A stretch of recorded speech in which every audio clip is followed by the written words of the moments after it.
Our modern world has thousands of problems.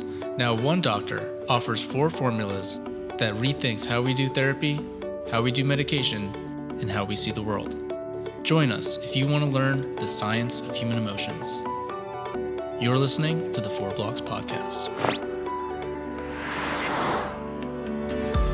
Welcome to the first official episode of the 4 Blocks Podcast. This is the podcast to listen to if you are currently struggling, either with your mental health or with stress or with what Dr. Parr calls the 4 blocks to happiness. Those are anger, anxiety, guilt, and depression. I'm here with our executive producer, Mr. Neil David, and we are sitting next to Dr. Parr himself, the man, the myth, the legend. Hello, everybody. That makes this all interesting. Yeah. Okay. Thank you. You're welcome. Thank you. Yeah. So I guess the first question for the people at home is like, why do you call them the 4 blocks, and why is it not the 8 blocks or the 100,000 blocks? Well, after some 50 years of seeing clients as a psychologist, over and over again, people would come in and state their problems. And then what I saw is, no matter what they stated could be boiled down to really 4 things, not 8, not 10 or thousands. But they would come in often and say, Doc, I have hundreds of problems or thousands. But then I realized that they were really just thousands of examples of anger, thousands of examples of anxiety, another 10 or more of depression, and then of guilt. So when after a while, when they would come in and they'd say they've had thousands of problems, and I said, no, you only really have 4, well, they immediately felt better. That seemed to be a number that they could handle, so at least the first session had been worth it, right? So anyway, that's the 4 blocks, and they really are the blocks to your contentment and satisfaction in life. And usually we have all 4 of them, and we don't, but we do have a favorite, and that I define as your racket, your favorite bad feeling, and there's usually a genetic link in that, which we could talk about in detail, and which we do in the program. But so that we do have a genetic predisposition to our racket, and again, I haven't explained that. Your racket is your favorite bad feeling. It's not your favorite because you love it so much, but it's your favorite when you disturb yourself. That's the one you choose most often, right? So out of the 4, anger, anxiety, depression, and guilt, you can rank order those major blocks in terms of how you personally experience those emotions, okay? So I just have a question for Neil, because Neil just spent the last 10 years turning Dr. Parr's work into a video course for people online, and I just wanted to say, what was your racket, and what were you dealing with that made you want to bring this to other people? Well, the racket I had was anger. I was not accepting things that would happen to me. And I had a little bit of a background with Buddhism, very, very slight background through the martial arts. And I always thought that had a very powerful presence to it. Then when I met Dr. Parr, and his philosophy was based on a lot of Zen and Buddhism, it just clicked with me right away. And I saw what it did for me and what it did for my family, and I said, boy, this has got to get out to the masses. And the funny thing about it is that most of Dr. Parr's clients that I've met through the years all thought the same thing. Other people have tried to do something with taking the 4 blocks and bringing it out to the masses, but no one's been quite successful yet, like we have been, to bring this out to everybody. Once you start learning this program, it will definitely change your life for the better forever. Once you start learning his first instinct that these outside events don't cause your feelings and thoughts, just this one thing will change your life forever. Yeah, I agree, because 2 years ago I was struggling real bad, and I had tried everything, even Buddhism, books and therapy and medication, and I tried everything. But it was when you approached me to do this video and you handed me the manuscript that's now our book. I was like, oh, this is everything I've been doing wrong. I've never seen something so efficient that just like gets right to what I was doing to create my misery. I don't even know which one my racket was. I used to think it was anger. At different times it was anxiety. I think beneath all of it for me is guilt. Like guilt kind of starts them all going because like I put myself down, then I feel depressed, then I feel anxious about the future, and then I'm angry about everything. Well, and that's what we usually always do. And that's why I say all human beings have four of these emotions. You can't be human and not have these emotions, but we play a ring around the disturbance. So one leads to another, leads to another, leads to another, and we're in this loop of disturbance in most of our lives. And it's been that way, and what I've seen, what you've talked about is what I continued to see over and over. People would come in from all different things, have those kind of experiences. But again, this comes from what I call the wisdom of the ancients, like Seneca, who is a great Stoic, a Greek Stoic. And this is kind of what we're doing here in the 4 blocks. But Seneca had a great way. He said, a great way to handle your emotions, number one. And it works almost immediately and not wipes out all of them, but it helps you put it in perspective. So that's what we do. But he was talking about, you can take all of your emotions, if you put it out there, and then you back away from them. And so back away from it and then laugh. Because if you back far enough away, it is humorous. And he went on to say is that we're all monkeys on a space rock. Yeah. I agree with that. Which is, if you can't find that, is humor. And if you back further away, this space rock is traveling through space at 67,000 miles an hour.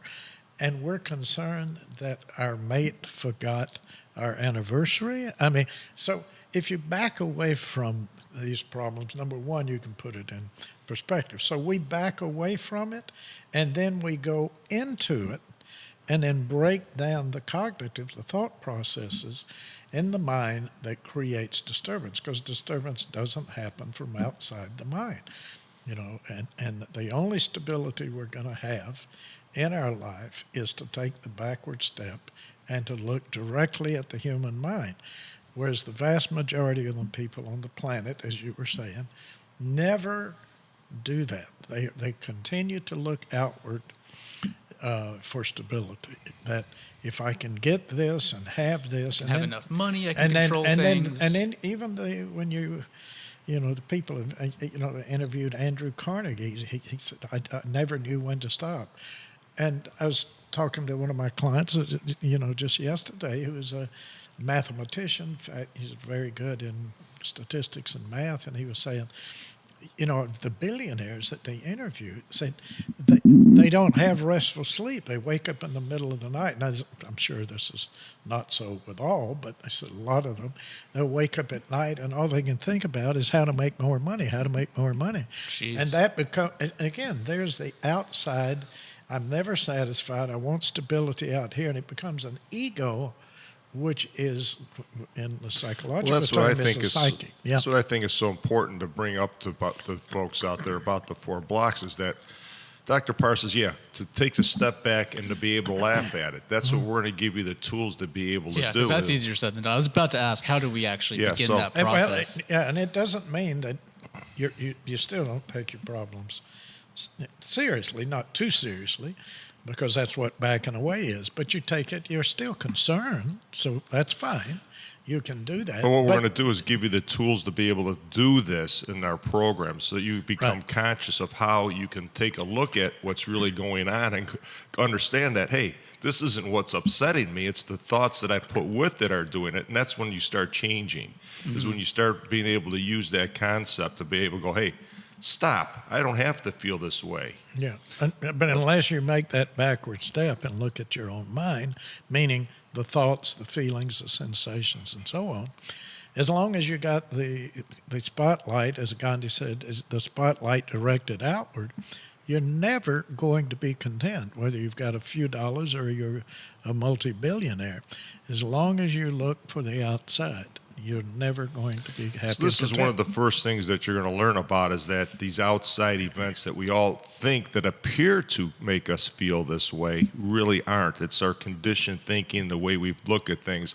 It's like taking a look at a painting. Somebody likes it, somebody doesn't. Who's right, who's wrong? Nobody's right or wrong. It's just your beliefs that you put with it. So when you start getting this concept down, so when somebody pulls in front of you, let's say in traffic, we'll take something simple, is that you don't have to get upset about it. Yeah. You can catch yourself when you start feeling that feeling of anger take place. You go to the acceptance that, hey, how many times am I going to be inconvenienced today? Probably quite a few. You get used to being inconvenienced. That's what we're going to help teach you in the 4 blocks, is that these inconveniences are now an option of how you want to feel. When you start having this option of how you can feel, guess what takes place? You're happier more than you are sad, because now you've got the tools to pick. What do I want to feel? Now you actually have a choice in your contentment. You're happy as long as it's pointed in the other direction. And people truly believe that the car that pulls in front of them, that this out here caused them to be upset. Yeah, that made me angry. And the anger is immediate because you immediately believe that, and then the shoulds and the musts come in. He should not have done what in fact he did, and that's what caused me to be upset. Well, lots of luck. You know, if that were the case, you'd have to move to the tundra where there were no cars or many wagons or anything else. Yeah. Specifically what we're talking about is the first insight of the program, which is that, like, this idea that something outside of you can make you feel an emotion. You make me happy. That pissed me off. Trump pisses me off. This sucks. Whatever. You know, that idea that, like, your emotions are created outside of your body, because that's not true. Your emotions are created by your thinking. Yeah, that's 60,000 Yeah, sentences. once you start buying into this is when everything changes. This is what's the beauty of the 4 blocks. We get right into this. This is one of the first things that you're going to learn in the program, is about how this works. And it sounds really simple, but, like, listen, your ex-girlfriend has never pissed you off. Or your present one. Yeah, or your present one is your girlfriend, your wife. They've never made you mad. Your neighbor, you mad. your neighbor, his barking dog, traffic, your boss, your children. You know, it's all mind stuff. And long as you believe it's outside, the first insight, by the way, is that you create and maintain 100% of your thoughts, your feelings, and your behavior. Right? 100%, not 90%, 100%. Now that's not faulting yourself, because we're human, we're fallible, so we're going to make mistakes.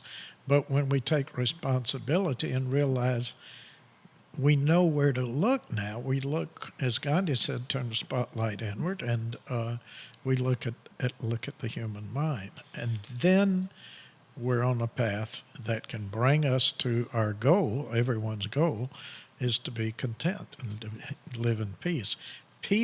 How can you have peace of mind when everything is outside is causing? Yeah, it's going to be up and down, up and down. You can't. And it's luck of the draw. And again, like you say, I've seen so many, and there's so much. There's a lot of good things out there in words and sentences, but there's also a lot of nonsense and all the crap and quote psychology and philosophy and religion and everything else, and we're very confused. Well, which one of these? Where do I go? Which one of these is going to bring me to the promised land? And hopefully you'll at least question when we give you these things, and when you try it on, the proof is in the pudding. You'll see that it actually works. Yes, I think that's really what you does. were saying. Yeah, and I had a point about that responsibility thing, because you stated that each one of us are 100% responsible for our thoughts, our feelings, and behavior. And that's a big deal, though, because when you do have the 4 blocks, what you're doing is you're living through your ego. And you're basically going to be blaming everything else on your failures and your feelings. And you will never get better for as long as you're in that victim mentality of like blaming somebody else or blaming society or something. You just, no matter how true it is or not true it is, it doesn't matter, because you won't get better if you don't take responsibility for how you feel. Straight up. Yeah. Now, Lene, my wife, is Colombian, and for example, I've never said to Lene, we've been married 41 years, that you pissed me off and you upset me or what have you, because she doesn't, and until you actually believe that. Now, I've been pissed off and upset, but I did it, not Lene. I mean, just think about it. You want your mate to have, magical control over you, like a puppet on a string, and that. Boy, I've done that wrong before. It is not fun. We all Just do. imagine if your relationships with your loved ones, your spouse or your girlfriend, if all of a sudden you guys started taking responsibility for your own feelings and thoughts, and now you come in late, you looked at another girl, you didn't buy me flowers on Valentine's Day, all of a sudden that there's only disappointment and there's not finger pointing and saying, you made me feel this way. Yeah. Yeah. Now, let me say one thing about that, because I think that's right, Neil. Very interesting. I always say if it wasn't for love, I would be broke.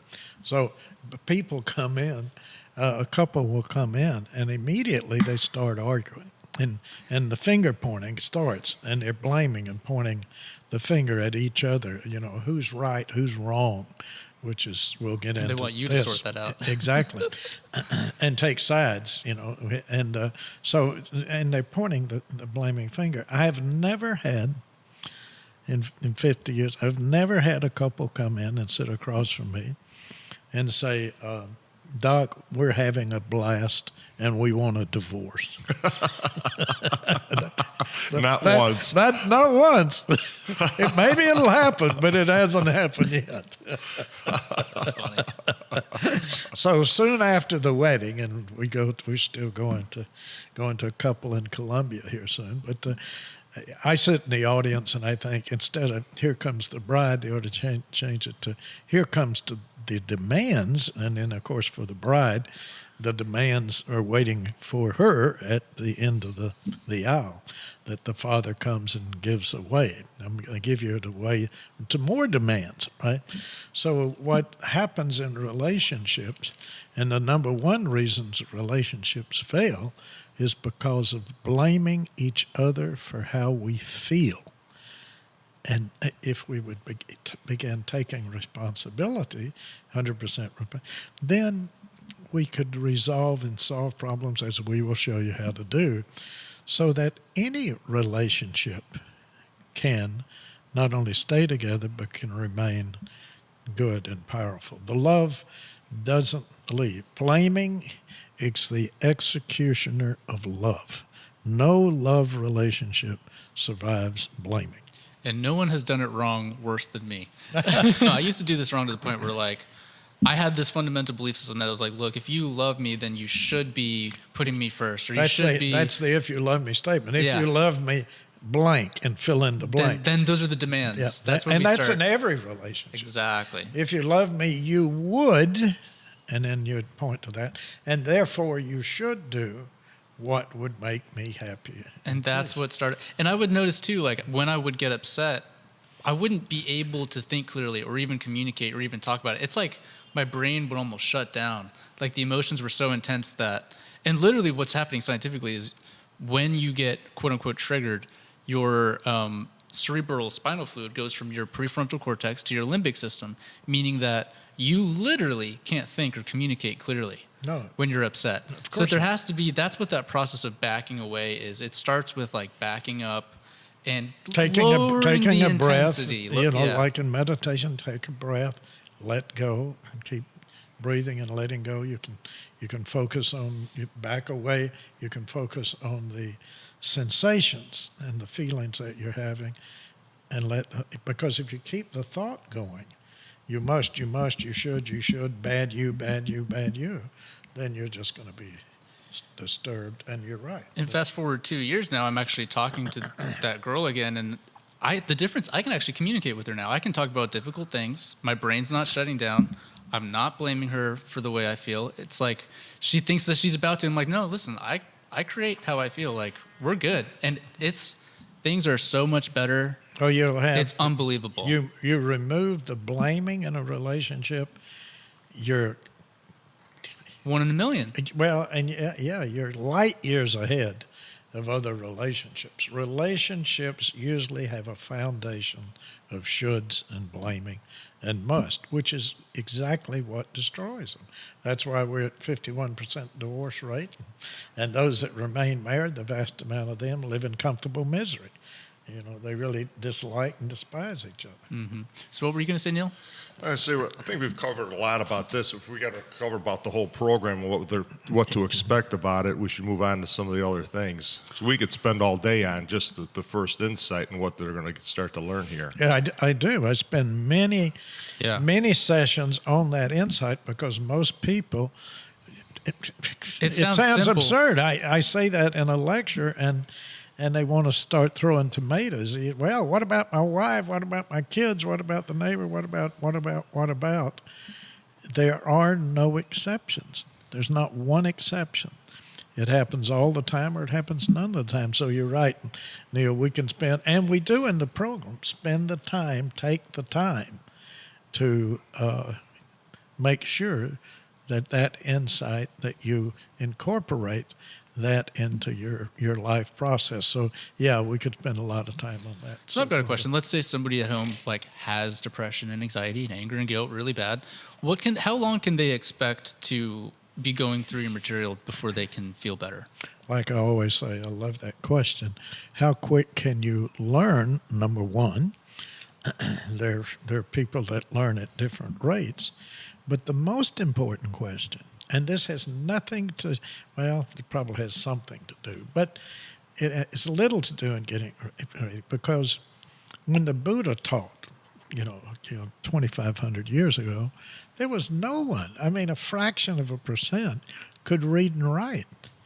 But people were becoming enlightened and getting better and having happier lives. But they were actually couldn't even read and write. So one is an experience. So what we do is the first thing is how quick can you learn, and second is taking what you have learned and incorporating that, as I mentioned a moment ago, into your life. So you don't. It's talking the talk and walking the walk. Well, most people, this is not difficult stuff. This is not rocket science or analytic geometry or something. This will be, you won't have a difficulty understanding what we talk about. But then to take that and to incorporate it is literally into the cells of your skin and body. That is the difficult part. And I've seen people that are great teachers, that are very knowledgeable, and they can actually teach what we're talking about, and yet they're basket cases because it's like a disconnect.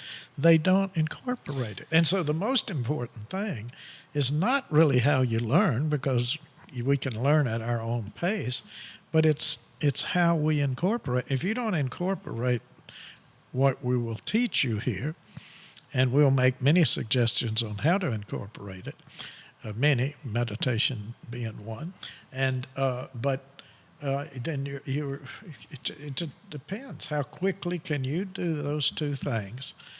And by the way, it's daily work. Yeah. I do this every day. I continue to do it. I read. I continue to do it every day.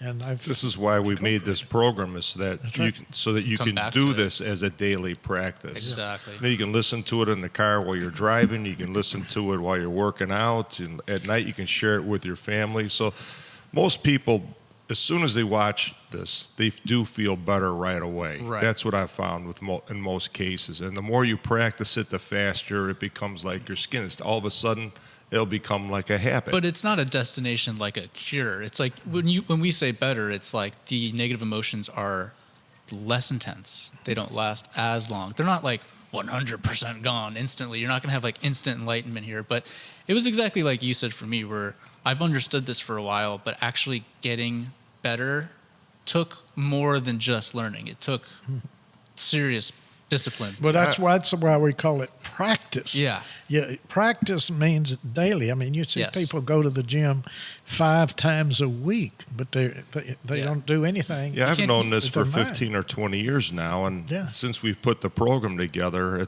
I'm more on with this than I ever have been. I'm so happy Yeah. about how the program turned out. So, at home, folks, when you buy the 4 Blocks program and you start practicing it, you won't believe how actually quickly you do start to change your thinking, because all of a sudden you're going to go, wow, this is not woo-woo or snake oil. This stuff is real.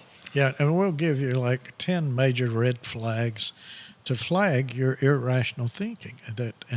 And the more of that irrational thinking you do, the more disturbed and the more miserable you're going to be. So you have really 2 paths. One is a path to contentment and peace, and the other path you take with all the irrational beliefs and thoughts and so on is going to lead to your suffering or your own personal misery. So the key here is how to keep you on that path. And what you were mentioning a minute ago, Stat, is you don't have to get to the end of this path. It's every step you Yes. take on the path. It's a continuous It's a- practice yes. for your life. It's a life practice. Yeah, the more I do this today and being aware of it, I'm flagging these irrational beliefs and letting them go. I continue to feel better percentage of the day. Now, if I'm doing all these other irrational beliefs, I can't stand it, it's horrible, it's awful, and something's the matter with me, I'm no good. The more you're on that one, then the more percentage of your day or lifetime you're going to be upset. So we give you these tools to begin the awareness, and then it's practiced for the incorporation. And it does take some time. The 5th irrational belief is rating. And, I thought I understood this so long ago, but it's only been the last 2 to 3 weeks that it's really changed the way I feel. Because I was constantly rating, putting myself down, comparing myself to others, putting other people down, feeling like crap about myself, feeling inferior sometimes. And it was just like, And how are you going to get peace of mind that way, Stan? no. That's the problem, is that everybody today, just about 99.9% of the people are rating, judging Yeah. every moment of the day. One of the key sentences we'll talk about, it's actually a sentence with 3 words: awareness without judgment. And if you did that with yourself, others, and the world, you're, again, miles and miles ahead, light years ahead of the irrational that walk the planet, largely. Like yesterday, we went to a Bob Seger concert. Yay. And I got to the Bob Seger concert. I was outside the Emily Theater, and there was a line very long to get in the place. And I've noticed how my mind went to to discomfort. Like, I don't like lines and crowds. Yeah. So Inconvenient. This is, when I ask people in an audience, how many of you like standing in a line? No hands going. So what I did was I had the awareness of what I'm telling myself, and I shifted it to, hey, this is all part of the experience. Buy into it. Wonderful. Get into this experience. I'm hanging around, look at everybody, start interacting with other people in the crowd, and guess what? It was fantastic. And that's what we mean Went by away. the 2 paths, too, because you could have chosen to be miserable. Yeah, you could. I hate standing in line. This is just such a pain. I should have stayed home and, done whatever. But you got into the experience, and that's the key in terms of incorporate it. You jump from listening to the dialogue to the experience. Now, this is something we will go into more and more and more in the 4 blocks. Whatever we tell ourselves in our mind about reality is not reality. Reality cannot be put into words. It has to be experienced. And now that was a great thing you did right there. You got right into this moment. And if we did that more and more and more, instead of dialogue about what we think reality is, so the words and sentences are illusions. Mm-hmm. The living our life is the experience. And those are 2 aspects of the mind that we'll spend a lot of time talking about. Yeah, I mean, the story in your head will bring you to every mistake and embarrassment you've made in the past. And the story in your head will bring you to all your fears about the future. And neither of those things are existing in the Present now moment. now. Yeah, exactly. It's like you're wasting your life away. Which most people do. That's why I wanted to bring this 4 Blocks program to the masses, because this is the only thing that I've found that will really help change mankind. I'm not just talking about helping people in the United States here. I'm talking about a global effect if we could get this out there. Yeah, As Gandhi said, if we could help change all the 8-year-olds right now in the world, we could change the world in a lifetime. So maybe in a lifetime or two, we can get the globe to be thinking a whole lot different. At least having a notch, an impact, which is why we're doing it, and we hope we can do that. I want to go back to what you were saying, though, Neil. Is kind of neat. That Pete Seeger concert, which I think very lucky. Bob. Oh, excuse me. Yeah, Bob Seeger, Pete Seeger, another fellow. So the you could have stayed on that being pissed off about the long line, and you wouldn't have enjoyed the concert as much. Yeah. You would have still enjoyed. True. But then when it comes another great concert, what's going to take? I want to go to the concert or the line, and then you throw in other things that you miss out on, the experience, because you get You're rating it. you get already confused in your mind. Maybe not confused, but you're liking and disliking. So The judging you and don't, rating takes You place don't right have away. you limit your experience because of displeasure that you've created in your mind. Yes. That's a very good point. I have something to say about awareness. If you have anxiety and depression, what's going on is that your awareness has gotten stuck on your inner narrator. So let's talk about awareness. You can have awareness of what you're listening to, of what you're watching, of what you're tasting, but you can also have your awareness on the thoughts in your head.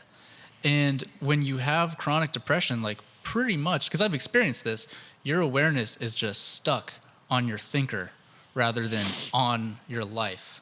That's what they mean by being in your head. You're like detached from the world because you're in your head. You're not seeing your life. You're seeing the story in your head about your life rather than life itself. And Dr. Parr estimates that 99.9% of the population has this type of thinking. Yeah. Yeah, well, they do. And then what I call the real tragedy in the human condition is they don't have that first insight. But then that immediately leads to the real cause of suffering. And it's not the thinking does cause your disturbance, but the thinking is not the culprit here, because there's great thoughts. I mean, we got space station, the most expensive things ever built by human hands, that's circling the globe, and we're going back and forth there, going exploring. These are marvelous things, and poetry and literature and science and technology. Those things can help, but we get hung up on. Number one, the thinking. When I say hung up, here's how we get hung up. So the thinking is not the culprit. The culprit is clinging. We cling to what we think and believe is true and right. And that's where all the wars and all the arguments between couples is we're clinging to our beliefs that that's the fact. But the words are the illusion. The fact is the experience. So we cling to our beliefs, and that's when the fighting starts. We launch the missiles, or we break up in relationships. We lose friends.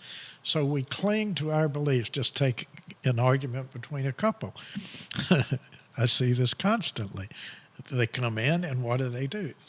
So reality's here, quote, but they have their own beliefs about that reality, and each one of them truly believe that theirs are facts and the other one, and I hear this so much, well, they're just not looking at reality. No, they're not looking at your reality. Yeah, we explain this real well with videos and animations in our program to help you get this really quick. Yeah. We break every concept down thoroughly. I know we're jumping around a lot today, but I mean. Well, we'll do that too, because in order to incorporate, we can go down one path where the teaching is, but to incorporate, you have to take in totality.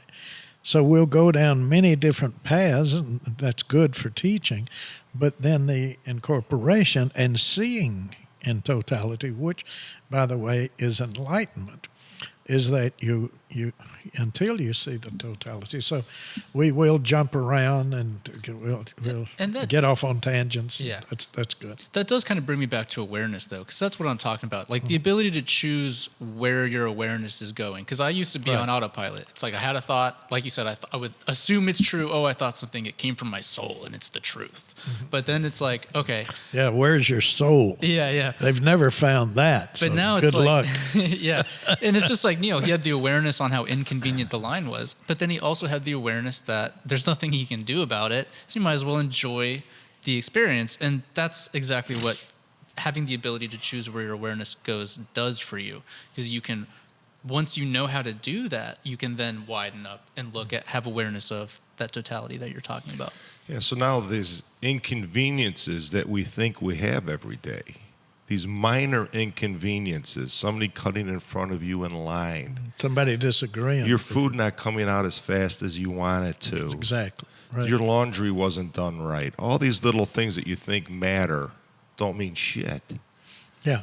If you look at it, like you say, like Seneca was talking about, if you just take a moment, back away, and look at as a whole, as total. Does it really matter? One of the craziest people I ever had, one of the very few people I said to leave my office, was a psychotic attorney. I mean, he was psychotic. His wife, because his wife had been seeing me, and she brought him in because she wanted the relationship to be better. And they're a super wealthy couple. Has nothing to do, of course, with disturbance, but he flew into a rage because he went to pick up his laundry. I was thinking about it, and one of his buttons on his shirt was cracked. What a baby. No, and he started screaming. He said, and she doesn't work, has nothing to do. She didn't take care of that, and flew into a rage and was screaming and yelling and calling her all kinds of names as she was shrinking down into the sofa. Oh.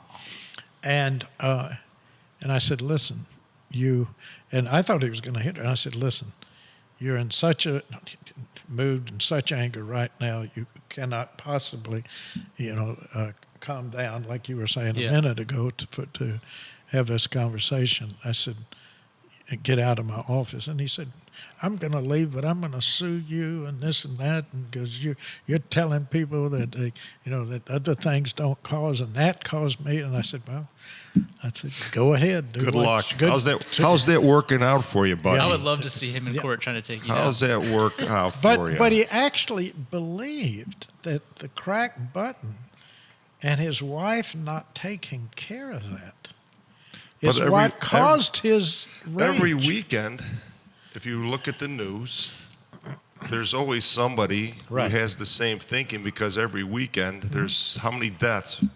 People playing cards, loved ones shooting and killing each other because of thinking.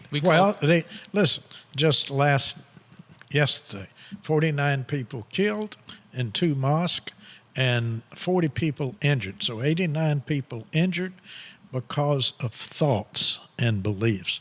And it's white supremacists. Now, what does the white supremacists believe in? You can go look it up. And they cling, that's the problem. The culprit is belief, not only our thinking, but we cling to that belief as fact, and that belief leads not only to emotions, but behavior. So I plan it, and I go out and I kill all these people that are not worth being here, only I and my... Because I'm judging them. Another form of the Taliban.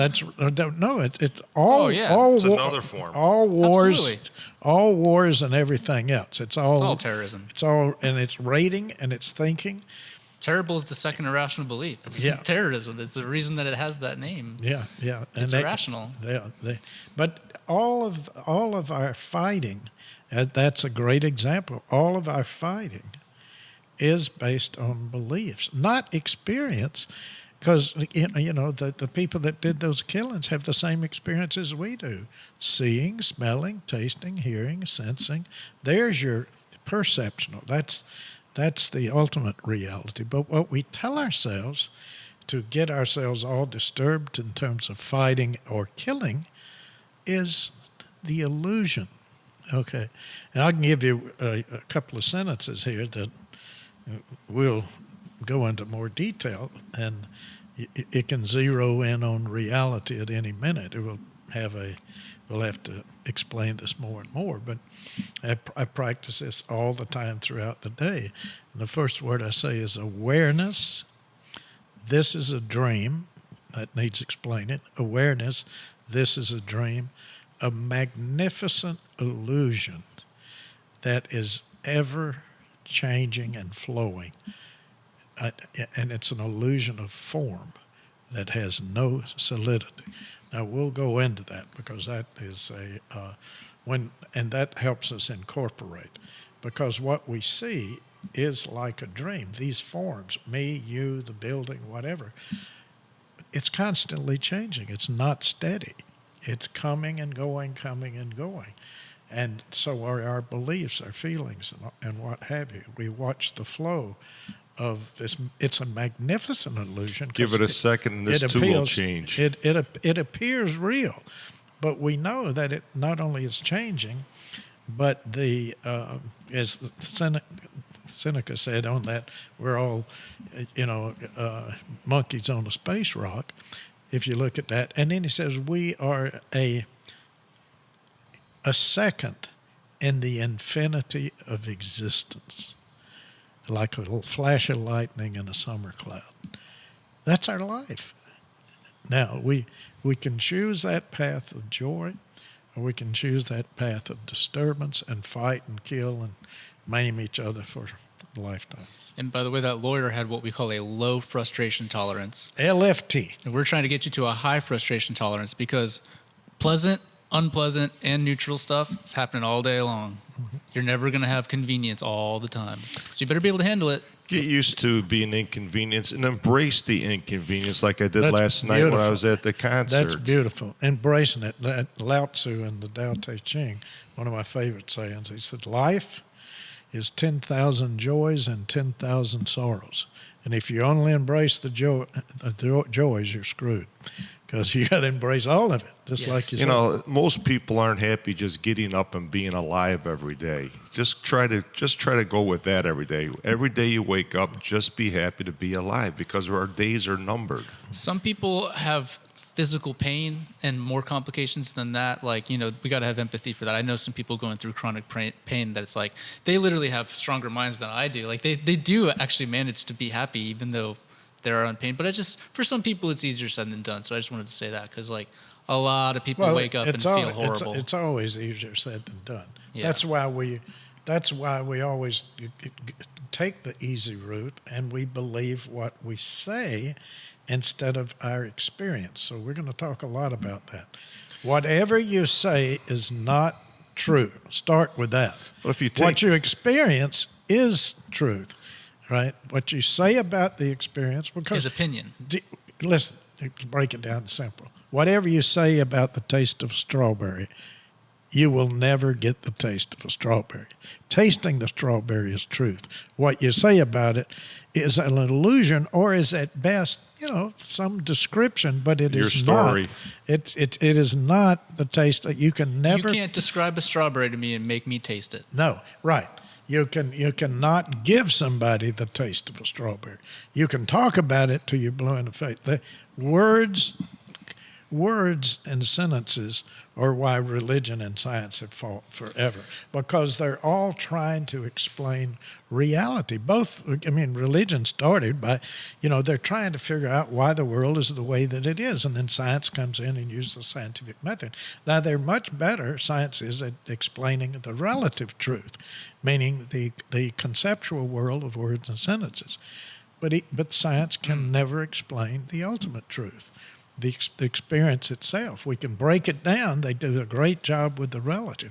Whatever we say is not the ultimate truth. One is an experience. One is sentences and words. And we're caught in the sentences and words. As Stat was saying about, sometimes it's harder for some folks to be happy during the day. Mm-hmm. It is until you start learning our program. It appears that it is harder to do because you're rating and judging the And situation. you're listening more to the dialogue. The dialogue is what keeps you disturbed. Like I've been upset. suffering from arthritis for about 6 months right now, and I'm starting to feel it creep into some of the other breaks I've had through my wilder days. And what I'm doing is You mean day before yesterday? Yeah, what I'm trying to do is I'm trying to not buy into that feeling. Is that when I feel this feeling come on to me, it's like I'm not going to rate it and judge it so that it's taking me over. I'm doing more accepting, going into the breathing techniques and letting go of this feeling, and it's working. Well, it does. I mean, because you can have two types of pain. You can have the pain of the hip, The itself. arthritis. Arthritis, the pain of the arthritis. But you don't have to have the emotional pain about the physical pain. And that's what Buddha talked about, the two arrows. The first arrow may be shot by, the outside world or in the environment, or in this case, the arthritis and the physical condition. But we shoot the second arrow into ourselves, which we don't have to do, which is disturbance about the original pain. Yes. So the pain, but when you do those techniques, and we will show you, you can at least get rid of the emotional pain. So that way we accept things as they come, but you don't have to like them, but you don't have to be disturbed, which is worse. You can have the pain and be disturbed. You can have the pain or not be disturbed. I'm going to jump into just a moment here to the meditation part of our program. Is that this is what you'll start learning in the meditation, is not to have this woo-woo type of chanting meditation. What we teach you is that these breathing techniques is that when you start having these type of feelings, is that you're able to let these feelings go. You're used to doing these breathing techniques. You have a thought or pain that enters your mind, and you're not clinging to it. That's the advantage that you start to learn. That's what I'm using, is that I'm not clinging to this thought. I'm letting it go. You're watching the change in the pain itself. And when you do that, when you look at the mind, what you see is that all things, thoughts, feelings, sensations, come and go. They constantly come and go, and they will. Okay. Well, yeah, guys, if you absolutely need more right now, just go to the4blocks.com. That's the number 4blocks.com, the4blocks.com. I'll put it on the screen. We got a whole curriculum. All of this is laid out in order. Meditation is chapter 5. And the whole point of the meditation is to give you that practice of like, how do you uncling from an individual thought and back up for that wider view. But we'll get to that, chapter 5. But anyway, the4blocks.com. Stay tuned to this channel. We have a lot more podcast episodes coming out every week. And I got tons of videos coming your way. So stay tuned, guys. Hopefully this was helpful for you at home. Stay unclinged. And remember, you are dreaming. That's right. Okay.